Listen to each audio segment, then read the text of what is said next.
Bonjour, mardi 25 février, la lune toujours en Capricorne sera sextile avec Neptune en Poisson, ce qui nous poussera à nous montrer bienveillants. Nous aurons spontanément envie d'apporter notre soutien à ceux qui en ont besoin en ce début de journée. Mais la conjonction de la lune avec Pluton, lorsqu'elle entre en Verseau, pourrait ensuite provoquer des émotions intenses. Des désirs profonds, des pulsions inattendues pourraient surgir.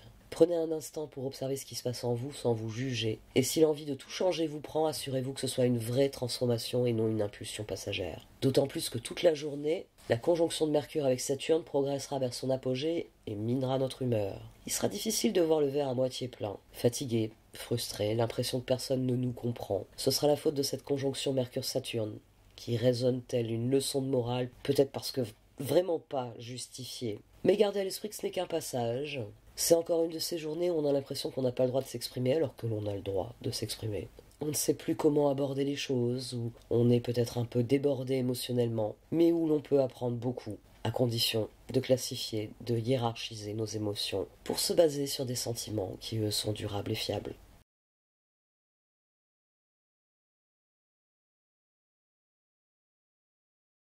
Voici donc le tirage du mardi 25 février, journée on ne peut plus intéressante astrologiquement parlant avec cette conjonction Lune-Pluton en Verseau et Mercure-Saturne en Poisson.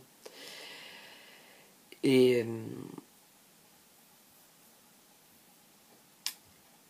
le 5 de coupe est la carte qui est sortie deux fois. On a le 5 de coupe ici et ici.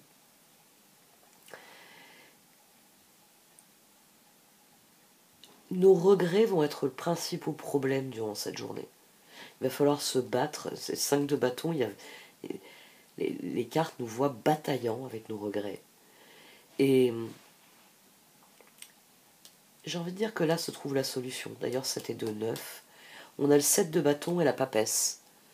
C'est-à-dire, écoutez, alors le 7 de bâton, c'est la carte dans laquelle on croit profondément à ce que l'on est, à ce que l'on vit, à ce que l'on désire. Parce que c'est une carte qui nous renvoie aux chars et aux étoiles. 7 de bâton. Bâton, c'est la passion, c'est le feu intérieur. Donc dans un 7 de bâton, on croit passionnément à ce que l'on est, à ce que l'on vit, à ce qui nous motive, à ce que l'on veut réaliser, à ce que l'on réalise tout court. C'est une carte qui est porteuse d'énormément d'espoir. Et elle nous tourne vers la papesse.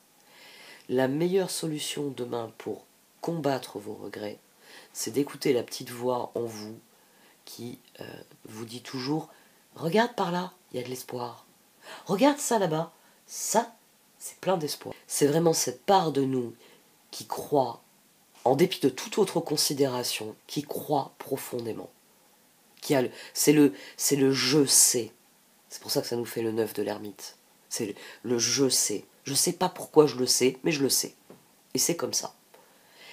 On a intégrité, on a acceptation, on a air frais, on a projet créatif, on a l'huile de coupe ici. Cette fois, il n'y en a qu'un seul. Ça fait plusieurs jours qu'il sort ce 8 de coupe. On a la tour ici sur l'impératrice. Ça aussi, j'aime beaucoup cette association. Tour et impératrice, bon, il y a des fois où c'est pas bon. C'est sûr, la tour, c'est parfois un peu problématique. Mais la plupart du temps, c'est une bonne combinaison. Parce que, déjà au sens juste numérologique, quand vous additionnez l'impératrice avec la tour, ça nous fait le 19 du soleil.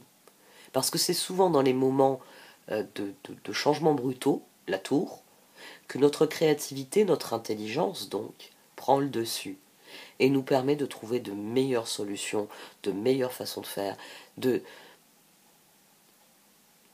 travailler à une évolution qui soit plus intéressante. Il faut le changement pour que, eh bien, on se libère de ce qui nous empêche, normalement, de créer le changement, parce que normalement l'impératrice est créatrice de changement. C'est pour ça que c'est pas une mauvaise association l'impératrice avec la tour, parce que l'impératrice est génératrice de tour. Et là c'est sur un 2 d'épée. Donc on doit faire le choix du changement. 2 d'épée, impératrice, tour, il faut faire le choix du changement, il faut faire le choix qui est créateur de changement. Et pour cela, c'est pas en se battant contre ce qu'on ne peut pas changer. Parce que quand on se bat contre les regrets, on se bat contre ce que l'on ne peut pas changer. On devient amer, on devient aigri par les regrets. C'est en 7 de bâton, papesse, c'est en se faisant confiance et en faisant confiance à la petite voix qui nous dit « Regarde là-bas, ah c'est plus joli par là-bas, hein. Essaye, essaye, tu vas voir. C'est vraiment plus joli par là-bas. » On a le page de bâton et le 4 d'épée. C'est, j'ai envie de dire, c'est le signe que le processus ne sera pas achevé en fin de journée, mais qu'il y aura un nouvel élan auquel on réfléchit. Page de bâton, c'est toujours un nouvel élan. C'est le page de bâton, c'est la part de nous qui formule des intentions. J'ai envie de faire le tour du monde. J'ai envie de nager avec des dauphins. J'ai envie. Le page de bâton, c'est ça. C'est le j'ai envie. Et c'est ça qu'il faut réveiller avec un 7 de bâton et la papesse. La petite voix en nous qui nous dit j'ai envie d'aller par là-bas parce que ça a l'air chouette. Projet créatif, air frais. S'il y a bien une chose qui nous aère la tête souvent, c'est quand on se montre créatif. Parce que c'est le moment où on regarde, on se dit ouh, c'est vrai que j'ai plein de choses sur mon bureau. On va faire un peu de tri parce que là dans ce bordel j'y vois plus clair. Et c'est une fois que vous avez fait le tri que vous reprenez un projet que vous aviez mis de côté mais qui est très chouette, que vous vous apercevez que vous avez des ressources pour un projet que vous aviez mis de côté en vous disant ça je pourrais jamais le faire. Et air frais et projet créatif se nourrissent bien ici parce que plus vous allez vous aérer la tête, il y a de ça hein, ici, plus vous allez aérer votre vie et plus votre créativité va revenir. L'autre jour j'ai eu un mail de quelqu'un qui m'a posé une question parce que je lui ai dit, enfin j'avais mentionné dans un tirage que moi mon truc c'est l'organisation, tant matériel que... non. Voilà, vous me donnez un tiroir à ranger, je vais vous l'optimiser moi votre tiroir. Et enfin il y avait 2-3 petites questions fort simples et donc je lui ai donné des pistes de réflexion, tout ça pour structurer son idée parce qu'elle n'arrivait pas à trouver de solution. Et ce qui était amusant, c'était de lire dans le texte à quel point nous sommes tous dans des boucles d'évolution intéressantes. C'est-à-dire que moi j'avais parlé d'organisation, elle l'a pris, elle l'a mis très concrètement dans un domaine où elle veut organiser les choses, elle n'y arrive pas, et ça impacte tous les autres domaines. Et c'est pour ça qu'elle s'est dit, mais s'il existe vraiment des solutions, des gens qui comprennent, qui peuvent anticiper mes besoins en matière d'organisation, eh bien, si j'arrivais à arranger ça, il y a beaucoup de choses qui iraient mieux. Elle parlait d'autres choses dans sa vie en disant ça ira mieux, ça et ça dans ma vie, si j'arrive à rectifier le tir dans ce domaine, si j'arrive à organiser cet aspect-là de ma vie. Faites confiance parfois à votre impulsion de changement qui vous libère vraiment l'esprit. Vous avez bien le sentiment qu'une fois que vous aurez ordonner, organiser certains aspects, certaines choses, certains projets, certains même lieux de votre maison, tout le reste deviendra plus simple. Ici, il s'agit de créer des changements qui vous permettent de lâcher prise et de regarder en direction de ce qu'il y a de plus important, en direction de l'essentiel. Parce que là, ce page de bâton, ce 4 d'épée, ce 8 de coupe, on a quelqu'un qui ici a compris qu'en laissant partir ses regrets, un infini champ de possibilités s'ouvre à lui. Moi, c'est comme ça que je vois le page de bâton et le 4 d'épée. C'est quelqu'un qui réalise qu'une fois qu'il aura réglé le domaine qui va pas, le point qui lui crée une charge mentale qui pèse sur tout le reste, il se dit, mais maintenant que Impératrice tourne, maintenant que j'ai fait ce qu'il y avait à faire, maintenant que mes regrets, j'ai compris, paf, derrière moi. Page de bâton, 4 d'épée. Là, il y a une belle énergie de renouveau. Et on est à 2 jours de la pleine lune. On est à 2 jours de la nouvelle lune, pardon. On est à 2 jours d'une nouvelle lune. Et manifestement, là, il y a un gros travail de lâcher prise en prévision de cette nouvelle lune. Alors, je l'ai dit, demain, la lune sera en Verseau en conjonction avec Pluton. Donc l'idée d'opérer une transformation va nous ravir. On sera émotionnellement, on aura envie de changement. On aura vraiment ce sentiment qu'il faut un changement. Ce qui est intéressant, c'est que la nouvelle lune va être en conjonction avec Neptune et Saturne. Elle va être trigone à Mars.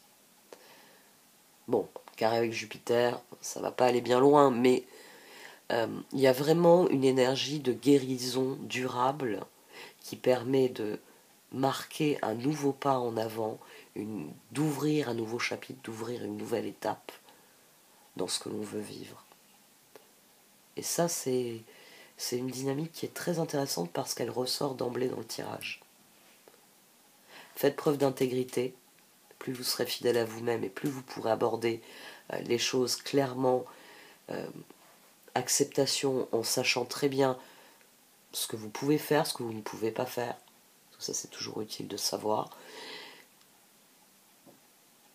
Et donc, en fonction de ça, en fonction des limites qu'il y a aux choses, comment vous pouvez vous inscrire, vous, pour pouvoir faire ce que vous voulez faire, pour réellement prendre ce pouvoir-là.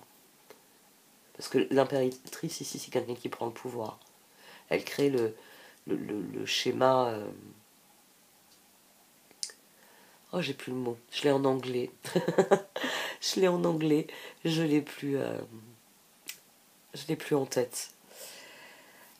Disruptif, oui, je veux bien disruptif. Mais c'est pas le bon terme. Schéma de rupture, voilà.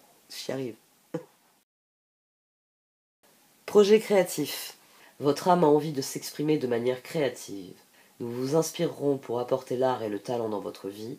L'expression artistique vous met en joie. La passion renaît et vous avez l'impression de revivre. Et en lisant, en fait, je fixais ces trois-là parce que j'ai oublié de parler de ces trois-là. Jugement, roue, diable. Et là, on a le 5 de coupe. Donc là, on a quelqu'un qui ne va de l'avant qu'avec ses regrets, qui est prisonnier de ses regrets. Et donc, même quand la roue tourne, il est encore en train de se lamenter sur ce qu'il n'a pas eu. Oui, mais tu l'as pas eu il y a 10 ans. Il n'y a aucune raison que tu l'aies maintenant. Il y a 10 ans qui ont coulé, enfin, il y a de l'eau qui a coulé sous les ponts. Donc, concentre-toi sur ce qui serait bon maintenant. Maintenant, qu'est-ce que tu voudrais pour maintenant? Maintenant. Pour sortir de la dynamique de toute façon, ça va faire comme il y a 10 ans et je ne l'aurai pas. C'est aussi ça, hein, l'air frais. C'est de s'aérer la tête et de se dire, bon, j'ai des regrets, je peux rien y faire, à part passer à autre chose. Il n'y a rien d'autre à faire. Air frais, votre corps a besoin de se rafraîchir, de s'oxygéner parmi les plantes, l'herbe, les fleurs et les arbres. Passez un moment dehors aujourd'hui, aussi près que possible de notre mère nature. Ouvrez également les rideaux et les fenêtres de votre maison. Donc, tout le tirage, et c'est peut-être pour ça que j'avais oublié cette position, il nous dit de nous tourner vers tout ce qui relève de l'avenir, de l'espoir en un meilleur avenir, de l'espoir en des réalisations qui nous plaisent. Le page de bâton, l'impératrice, c'est vraiment nos passions qui doivent s'exprimer. Mais voilà, 7 de bâton, papesse, faut d'abord y croire. Faut y croire, et après on verra comment créer le schéma de rupture qui nous permet de rendre les choses possibles. Cette fois j'arrête. Merci de m'avoir écouté, vous pouvez liker, commenter ou partager cette vidéo. Au revoir.